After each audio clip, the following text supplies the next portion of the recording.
Assalamu alaikum, good evening. Welcome everybody, water chemistry class, live class with Jakir from Dhaka. Welcome everybody. I appreciate, thanks and grateful to you all for being with me for a long time. Today is day 38. One by one we stand on 38 day and we have discussed 37 classes. Welcome, thank you very much. Today is day 38 and we will discuss furthermore on water chemistry, and our topic today is a bacteria. Thank you Asif Iqbal, and thank you Mahabubul Alam, and thank you many more. So I just for making you all align for a couple of minutes, I just want to start a song. Let's enjoy a song. We have to pray to Allah in the Almighty in the Ramadan, so just enjoy the song for a couple of minutes, then I will start on the topics. Today we will discuss bacteria, and especially the control part, you may see the other part of the bacteria. So thank you, let's enjoy the song and then I will come back shortly. Thank you. Oh Allah the Almighty, Allahu Allah, protect me and guide me, Allahu Allah. Oh, to your love and mercy, Allahu Allah. Ya Allah, don't deprive me, Allahu Allah, from beholding your beauty, Allahu Allah.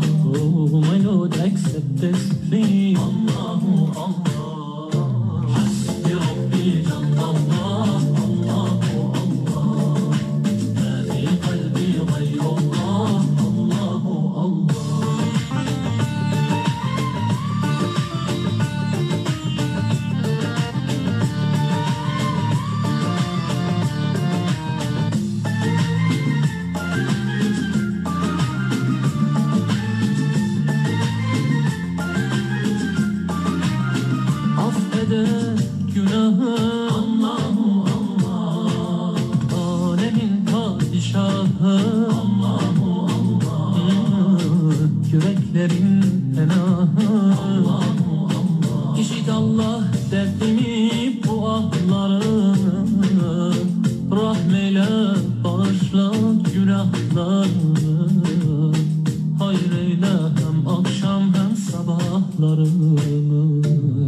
Thank you very much. Welcome Arif, Kasif, Ali Akasar, Ari Asif, and many more. Thank you. Assalamu alaikum. Good evening. So as per discussion, I'm sure everybody doing good. and today we continue the discussion on the bacteria. And just for your kind information, we already started our internal treatment. Thank you, Naresh Diptai. Thank you very much. So you are discussing basically internal water treatment. On internal water treatment, we classify the total treatment as a BCS. You remember the biological problem, corrosion problem and scaling problem that especially we encounter and we discuss and we try to explain, elaborate everything. Thank you, Shahadat from Chittagong. Thank you very much. And we used to see this slide that all the problems for internal water treatment, all the things that we do for internal water treatment, especially for this slide, because the scaling, corrosion, fouling, biofouling, deposit, all are interrelated. It comes one after another, and as a part of this internal treatment we are discussing organism, and we know that within organism, algae, bacteria, fungi, legionella, that things we like to discuss, and we are here to discuss bacteria. Yesterday we discussed couple of things about the bacteria. Day before yesterday we discussed different group of bacteria. If you remember, the aerobic, anaerobic, the SRB, iron bacteria, and many things. For this recap. And yesterday also we discussed the growth requirement for any bacteria. We understand that the environment, the temperature, pH, moisture, and many things that important for bacteria, and especially for any cooling system, is a very heavenly environment for any bacterial growth. And yesterday we also discussed the cell division, the reproduction of the bacteria. And if you remember, we know that after every 15-20 minutes bacteria become adult and they can grow and they can grow and they can grow, and within 10 hours the bacteria can be 1 billion cell in that environment if the other factor is favorable to them. And finally, yesterday we discussed also the growth pattern, because this is very, very important to understand how bacteria or organism grow in the system. And they started in the 4 phases, starting from, we call this lag phase, log phase, stationary phase, and death phase. Many of you already understand and you replied yesterday nicely the name of the phases. Again, I like to just make you align on the discussion. I like to have a question for you. Which phase of this bacteria growth we should control to maximize our control? So I like your attention. I like you can write. I like you write on the comments which phase of the growth pattern we should control to control system fouling, control the bacteria.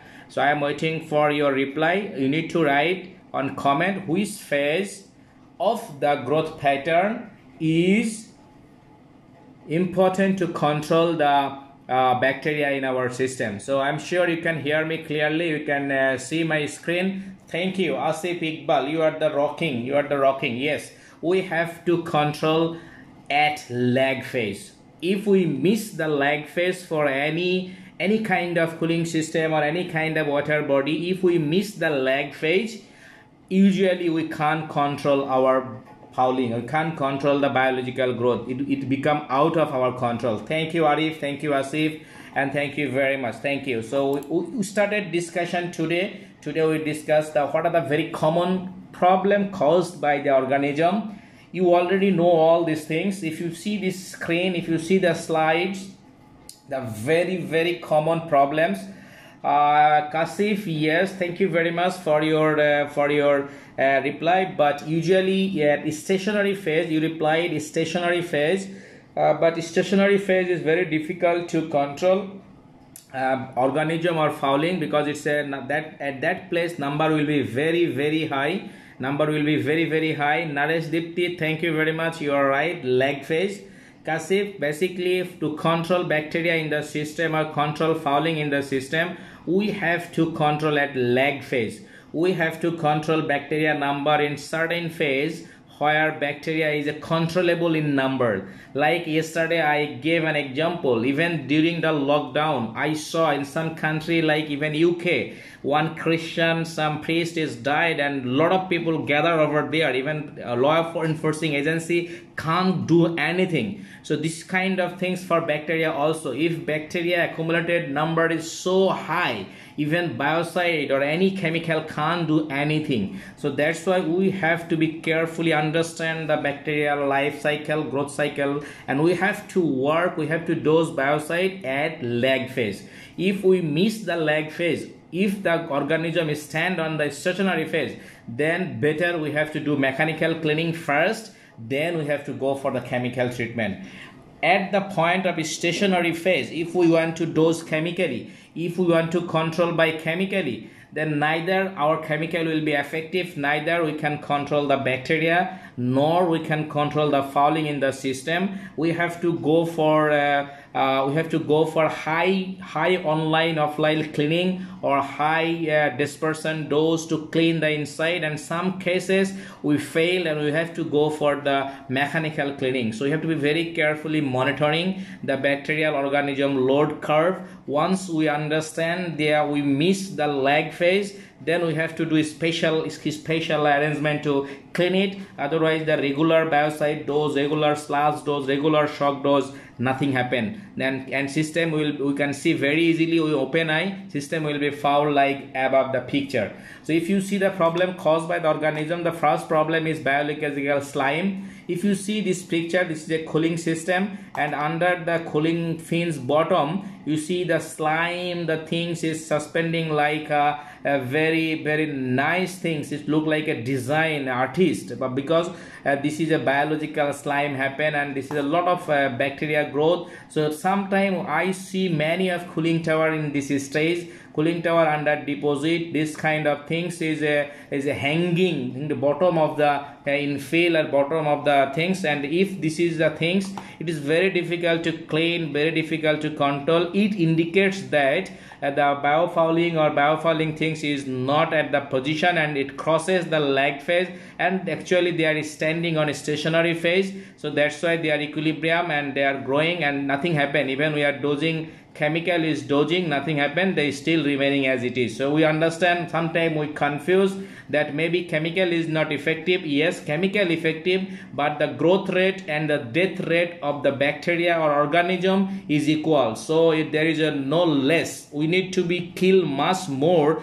than the bacteria production, then only we can come on the reduction rate. Thank you very much. So that's why thank you Asif, thank you please, thank you. So if you see some more picture, all are the fouling because of the microorganism problem. So definitely the common problem is forming slime, plugging and fouling. And if the structure is wooden and some are plastic and others, they also deteriorate wood and plastic. And definitely the last one is very dangerous, microbial induced corrosion, or you can say microbiologically induced corrosion. So these are all the picture. If you see, this is a very thick slime and fouling. If you see this left side heat exchanger, we found this kind of problem in U-tube heat exchanger, and this is a very long heat exchanger, especially it can be around 30-40 feet long, this kind of heat exchanger. And in this heat exchanger you see that this area water flow is very less and lot of fouling. It's like a choke, so no water can flow at all.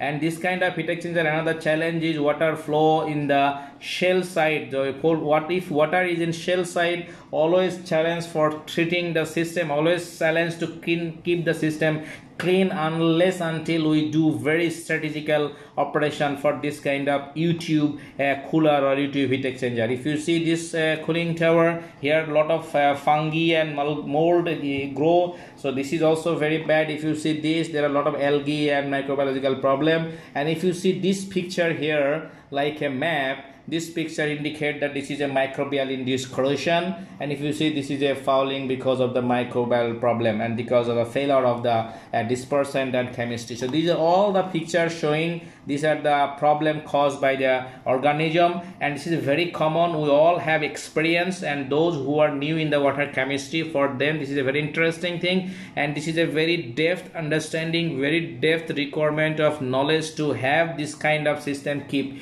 clean. So today we specially discuss this last part, the microbial induced corrosion. That is the important and that is very critical things to control. And if it is happen in any system, even we can't understand what's going wrong. Everything may be perfectly all right, but on a sudden we might found my system is failure, my tube is leak, my heat exchanger got leaked. So this is many dangerous thing can happen. Welcome Badal, thank you very much.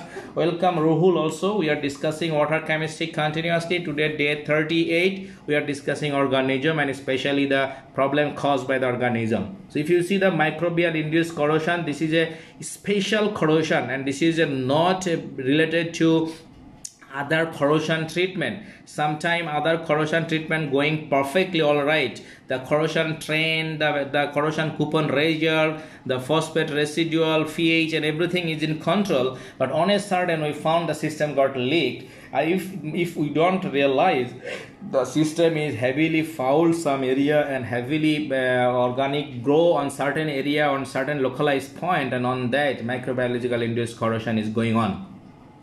So this is a special corrosion. This corrosion can happen for any cooling system or any water body. It can happen in open recirculating cooling system, closed cooling system, one-stroke cooling system, even in ETP, even in biological wastewater treatment, even in underground tank, even underground pipeline, even in the normal potable water supply line. So this MIC is a very wide and very volatile and very dangerous for any high pressure equipment and high pressure pipeline, especially for the petrochemical industry, for refineries, for fertilizer industry and many things. So if we have this kind of issue, especially the system is a very susceptible for organic fouling, then we have to be very careful.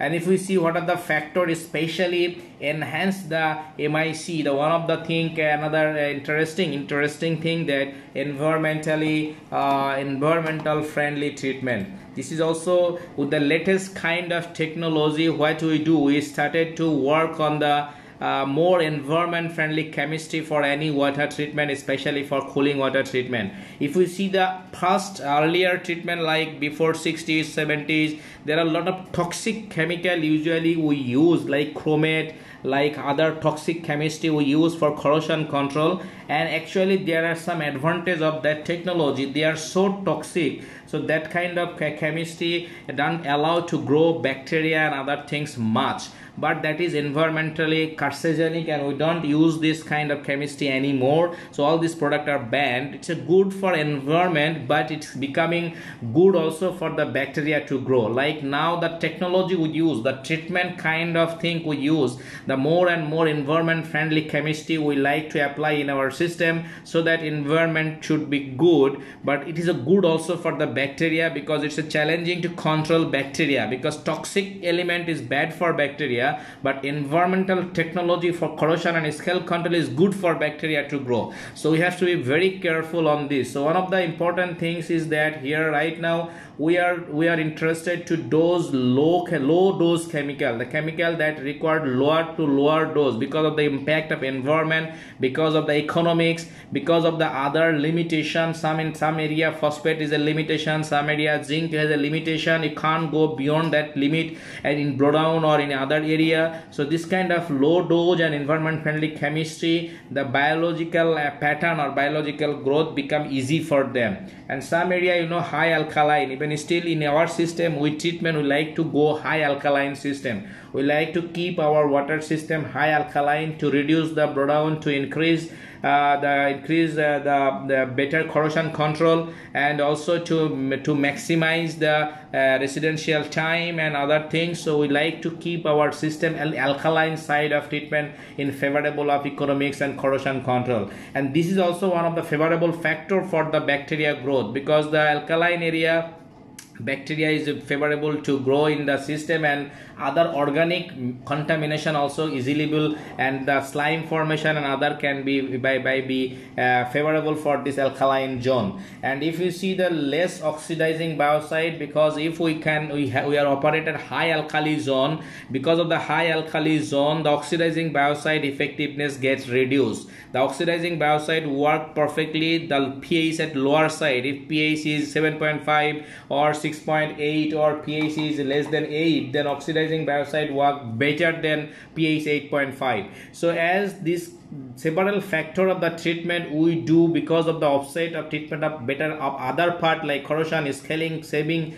and other part. But in oxidizing biocide, like with the oxidizing biocide what we discussed earlier, all the biocide work less as the pH increase more and more above 7.5. So as we work as above 7.5, the oxidizing biocide efficiency less. So that is also another reason to help microbial to grow faster. So this is also a very practical, critical bottleneck and factors that enhance the MIC chance. So that's why we have to be very careful, and if we use a very ineffective dispersion or less amount of dispersion, or if we don't understand the critical heat exchanger, the critical point, there's a high pass heat exchanger, there may be low flow heat exchanger, there may be dead end, and there are many other operational factor or configurational factor, design factor, we might have fouling in our system. So combination of all of this is the critically important factor. Those are enhanced or chance to increase the chance of MIC. And an interesting thing is that MIC is a very site specific, and it's not related to one site, and it can't do any standardized for every aspect for one site to another site. Sorry. So we have to be very careful. It's a site specific problem. Maybe one site is no problem at the same pH, same TDH, same conductivity, same environment, same biocide. Maybe the same treatment fail other site or other factory or other location. So that's why you have to be very careful for MIC. Especially I like to discuss after few slides how we can understand my system have MIC or not. Definitely I like to discuss on a very short or a very brief. But these are the very important factor that can enhance microbial induced corrosion. Assalamu alaikum. Thank you. Mumtaz Ahmed, thank you. We are discussing the effect and microbial induced corrosion, the factors that enhance. So if you see the major bacteria or major organism, those are the commonly responsible for MIC. We had discussed the sulfate bacteria, sulfate reducing bacteria, iron bacteria, and especially some thick slime forming bacteria. Those are very common. Even algae also are the part of this the group. So sulfate bacteria, sulfate reducing bacteria, iron bacteria, slime forming bacteria, and part of the algae. All of these, one or two or any combination is responsible for the microbial induced corrosion. So guys, I'm sure you can understand me and you can hear me clearly. So I request you, please write a comment what you understand and what are the common bacteria or common organism that may create MIC. So I need your participation. Can you write the name? What are the bacteria that can create easily MIC or microbial induced corrosion? I need your help. Please write on the comment. If you already listen me, you listen me carefully. The bacteria like sulfate reducing bacteria, sulfur bacteria, iron bacteria, slime forming bacteria, and algae. This group, any one or any two or any combination or all together can create or can do the damage like MIC. And if you see the left side picture, two picture is here. These all are the MIC effects. If you see this kind of corrosion in any material, any metal body, any pipeline, any equipment, so you suspect this kind of corrosion usually happen because of the MIC. And even this MIC, other area may be not affected, the whole system may be clean and good, but a certain area, certain part where the deposition happen or had something wrong, then this kind of corrosion. So I need your comment. I'm sure you hear me, and you can write what are the bacteria. Asif Iqbal, thank you very much. Thank you. That means they all can hear me clearly. So if you see what are the observation, how we understand what are the problem or when can problem my system might have problem MIC. So MIC typically very complicated and difficult to detect because the other observation as discussed, your system will be perfectly all right. You don't feel any problem very soon. You see our parameter is okay, your corrosion rate is okay, other things is okay. but still if you get some symptoms, if you observe some symptom at any plant, then you might doubt, you may suspect there might some corrosion or there might be a problem of MIC. And those, what are the factors that you might observe and you might get the idea. Thank you Kasif, thank you very much, thank you very much. So if you see the observation that indicates the microbial induced corrosion, those are presence of microbial slime mass in any area. In your any area, if you observe the heavily slime, especially the microbial slime is present, like on a certain, if you drain a valve of a cooling system or of any heat exchanger, you find heavy slime come down, a thick layer or a thick thing come down, then you have to be suspected. So if you present slime mass, very high slime mass is closed or open area, then you might suspect, or you should suspect, that there is a system have some fouling, so you have to do something, otherwise MIC can come. If you see the bad smell in any area, like H2S presence in anaerobic system, so SIB H2S is one of the very critical element that enhance the MIC, and it gives some bad smell. So if any cooling system in any area, even inside the cooling tower or inside any heat exchanger drain, if you do some draining or anything, any physical observation, if you find a bad smell coming from the system or coming from the water, then you should suspect something going wrong, and you should go for further analysis, if system is all right or not. So there is a bad smell might come, and H2S presence. If you in your test, if you have capacity or ability to test H2S, and if H2S present in your analysis, then you have to doubt for there might be a chance of MIC.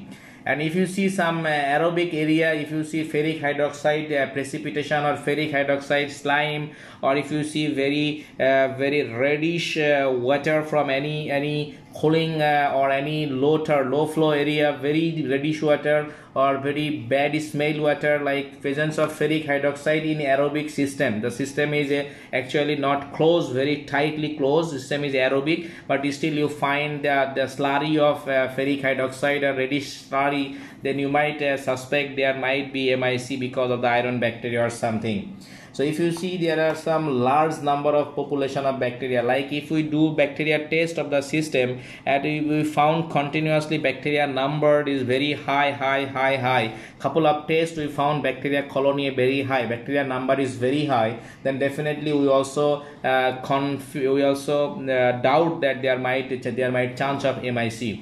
And if you see the abnormal pitting corrosion, your system is running very good, on a sudden you thinking that some area is getting leak one by one, some pitting corrosion you find, or if you open any valve or any part of a total process, you find there are pitting corrosion, and if your pitting corrosion is not a normal pitting corrosion, it's abnormal pitting corrosion type of things, then you might suspect that there is a chance of MIC, so you have to be careful. And some area, if some area pH less than 5, if sometime if you like to do inspect, it's a big process here, different kind of multiple heat exchanger, and if you collect sample from the different part of the process, and if you test the pH, and if you find some area pH is very low without any process contamination, your bulk cooling water pH is very high, like 7 like 8 plus, but in certain area, in certain point your pH 5 less than 5, then definitely another is significant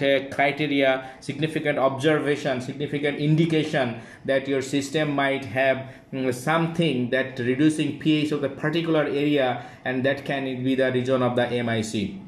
So MIC is especially, again I'm saying, a site specific criteria, lot of exception might be there, even nothing found this kind of indication, but still you might have some MIC. So this is very peculiar and very mysterious corrosion type of things, but we have to be, this is a very common understanding and research findings, that if you observe this kind of thing, any combination of the factor, any kind of observation, then you have to be careful, you have to be try to clean the system as fast. You can increase the dispersion dose, and you can do many strategic planning, but these are the things that indicates Again, these are the things that indicate that your system might be attacked by microbial induced corrosion. So if you have any questions so far, you can ask me, and I'm sure you can understand as far I discussed. So today interesting and important thing is MIC. And if you like to go further on MIC, this is a very interesting and very a bit complex slide. I try to explain very easily how actually microbial induced corrosion happen. And usually we know the corrosion is a anodic and cathodic reaction. Thank you very much. Anodic reaction is thank you Imran Nadim. Anodic reaction, we know the metal convert into metallic ion and metal release electron. And cathodic reaction, we remember that something that accept this electron and they produce OH ion in the water. So here for microbial induced corrosion, the same phenomena, the same anodic cathodic reaction happen in the metal. But interesting thing, this is a very big things that can explain, and that can explain by a whole day. But in a null short, in short, what I like to explain, like for anodic reaction, metal release electron, and cathodic reaction, electron should be received. So here cathodic reaction, oxygen play a vital role to receive the electron, and we found oxygen receive only 2 electron. But for microbial corrosion, the electron demand is too high. One stoichemical reaction might consume 8 electron. That means the general corrosion where may require 2 electron for one reaction. But if the bacteria present here, if the sulfate reducing bacteria present, the electron demand increase more than 4 times. Sometimes it goes 8 times. So the corrosion rate increase 8 times. That means the metal release electrons so fast, and metallic ion conversion is so fast, it can be 2 to 8 times faster than general corrosion. So that's why metal go faster, metallic ion, and metallic ion like iron plus or any metallic ion, it can bonded with any other things, like can bonded with chloride if system under chlorine, chloride is there, so ferric chloride will be go there. If system have lot of sulfate, iron sulfide might be there, then the iron go for as a iron different kind of iron salt go fast, and this reaction faster. So if you see here, this is a very detailed discussion is here. If you see the sulfate, first sulfate reducing bacteria here can play, iron reducing bacteria can play, there are a lot of other slime forming, and their oxygen concentration, cell difference can be play. So all the factor enhance work as a catalyst for both anodic and cathodic reaction to make them faster. And to once the both anodic and cathodic reaction faster because of the presence of this iron bacteria, sulfur reducing bacteria, sulfur bacteria, and they also reduce further the pH lower, and under the beneath of this deposition, pH becomes sometimes less than 1. So one pH become less than 1, dissolving iron, and all become gone away. Even if you have a corrosion protection layer, their anodic protection is sufficient here.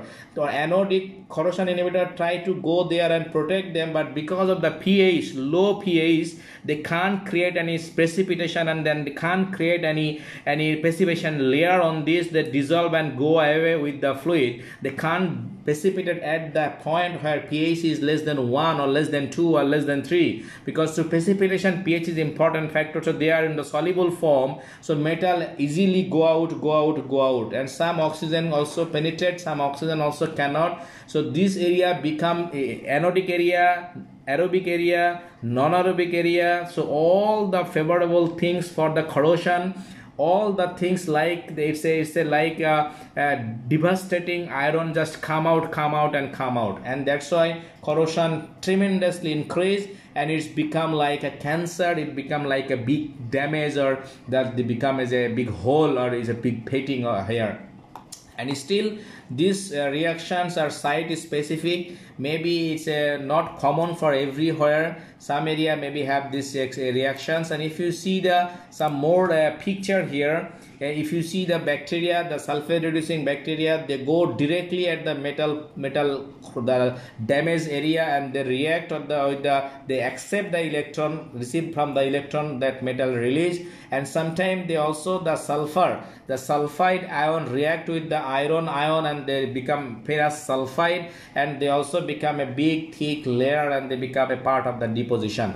And if you see this picture here, the reactions, the general anodic reaction, they demand the only 2 electrons. And here if the demand of electron increase, and if you see the cathodic reactions, here the electron, if the electron, the demand is 8 number of electron instead of 2, 8 electron demanded in the cathodic, every cathodic reaction. So reaction become 8 times faster. So all this picture indicates how fast the microbial induced corrosion can happen in a system. If system have heavily fouled, even it's not happen in a day. If the treatment is failed, if the corrosion, even corrosion inhibitor is sufficiently present, but in certain area, in some location, low flow area, if this kind of phenomena happening in the system, the corrosion reaction become tremendously faster and corrode the system as a big whole. And that's why everybody is very serious regarding the microbial induced corrosion. And we also take time here, and we also discuss microbial induced corrosion. I'm sure with a very short time I try to explain and give you a broad idea what is the microbial induced corrosion. And by the time if you have any question, definitely you can ask me. And today this is the last slide. Tomorrow we like to discuss the control and a mechanism for bacteria in the system. So I don't like to go that part today, because today is already we discussed and we already crossed 11. So far, if you have any question, if you have any concern, if you have any criticism, if you have any idea, definitely you can write on comments. And by the time, thank you very much for connecting me continuously in the Ramadan period. I know it's a very difficult for you and as well for everybody after breaking the fast, iftar and the prayer, and you connecting me. I try to myself to learn a lot of things every day, and that's the part of things I like to share with you. This is also you are helping me to encouraging me, enhance me for my learning. So thank you very much, and good night. That's all for today. Be strong, be happy, pray for me, and you also be safe and do something better for the community. Help the people nearby you who are need help, because a lot of people actually nowadays losing the job and not getting salary, and many economic crisis is there. So my humble request, try to help the people who really need it, and be strong. Pray to Allah so that they can forgive us. Pray to Almighty. And if you have any question, any concern, you can please write and comment. We can come back later also. So stay strong. Thank you. Assalamu alaikum. Good night. See you tomorrow 10:30 p.m. again with some new topics. Assalamu alaikum. Take care. Bye bye.